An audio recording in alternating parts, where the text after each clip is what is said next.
मायानगरी मुंबई में एक छोटा सा इलाका है, अंधेरी। पूरा इलाका घनी आबादी वाला है। इसी इलाके में एक पुराना घर लंबे वक्त से खाली पड़ा था। बरसों से किसी के इस घर में जाने की हिम्मत नहीं हुई। वजह थी घर से आती खुशबू और आवाजें। हर रात घर से दिल लुभाने वाली खुशबू महका करती।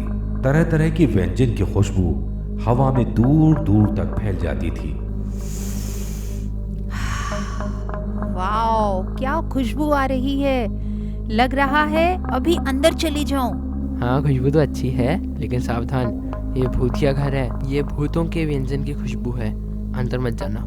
रात होते होते हंसी के ठहाकों की आवाजें आने लगती थीं, जैसे लोग बैठकर हंस रहे हों। कभी म्यूजिक की आवाजें आती जैसे कोई पार्टी चल रही हो,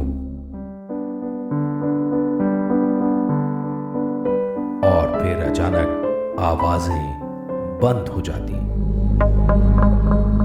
पूरे इलाके में दहशत थी, इसलिए लोग घर से दूरी बनाकर रखते थे।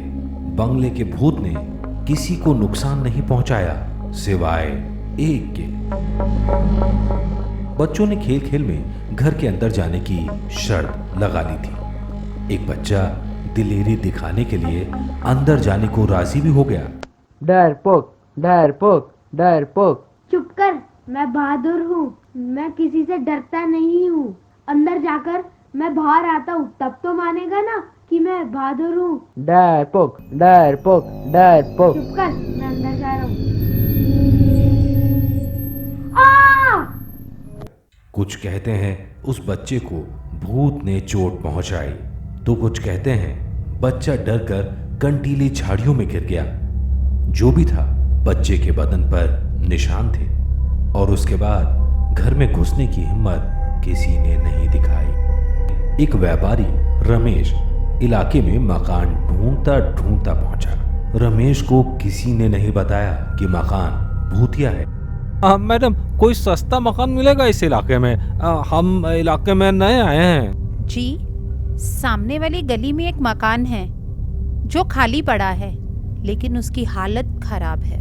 रमेश को किसी ने नहीं बताया कि मकान भूतिया है। सिर्फ यही बताया कि मकान में पहले बुजुर्ग दंपति रहा करते थे, और उनके मरने के बाद ये मकान खाली पड़ा है। खाली पड़ा है?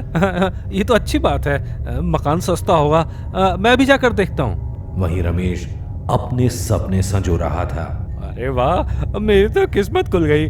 करोड़ों की प्रॉपर्टी होगी, कोई पूछने वाला नहीं है।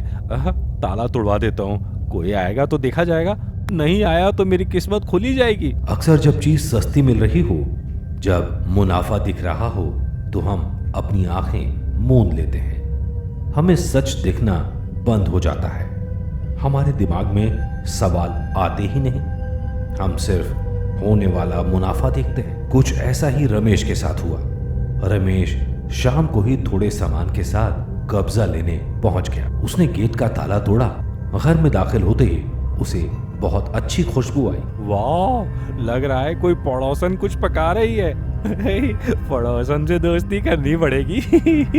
बिना ये जाने कि खुशबू तो उसी घर से आ रही है, वो घर में दाखिल हो गया। पहली शाम उसने घर को पानी से साफ किया।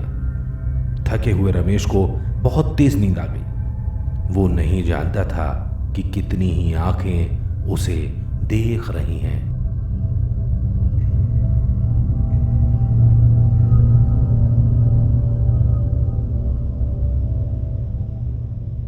आसपास के लोगों की नींद उड़ी हुई थी।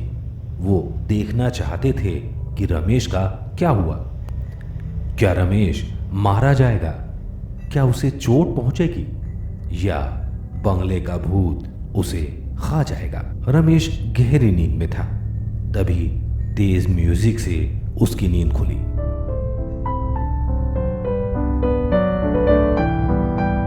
कौन है? कौन है यहाँ? कौन है?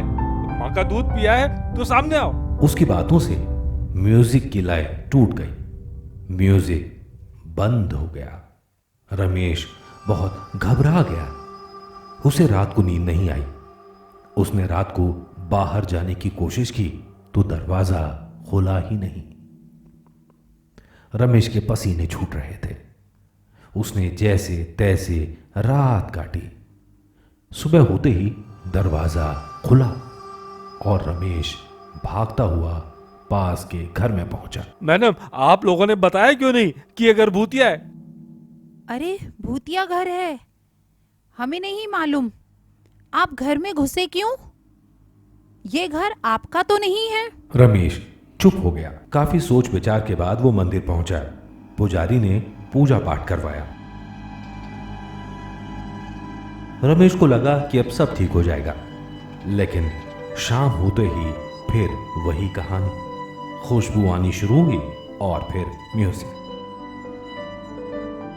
रमेश म्यूजिक का मजा लेने की हालत में बिल्कुल नहीं था। उसे डर लग रहा था। दरवाजा फिर से बंद हो गया। हे भगवान, बचा लो मुझे, ये कहां फंस गया, गलती हो गई। रमेश सहमा हुआ बैठा था। ना जाने कब नींद आ गई। सुबह उठा तो उसे इतना समझ आ गया कि ये भूत जान लेने वाले नहीं हैं। फिर इस म्यूजिक के, इस खुशबू के क्या मायने हैं? वो परेशान सा पैरानॉर्मल एक्टिविटी के जानकार के पास पहुंचा।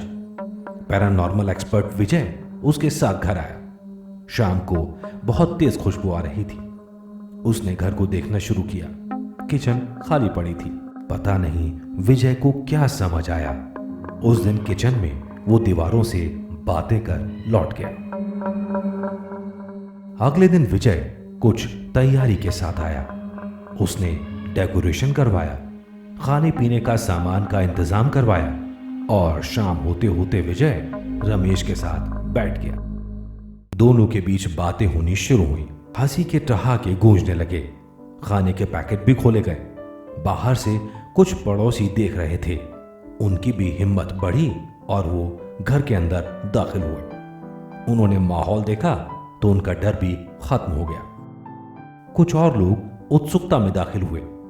म्यूजिक आज भी बज रहा था, लेकिन आज उस म्यूजिक से किसी को डर नहीं लग रहा था।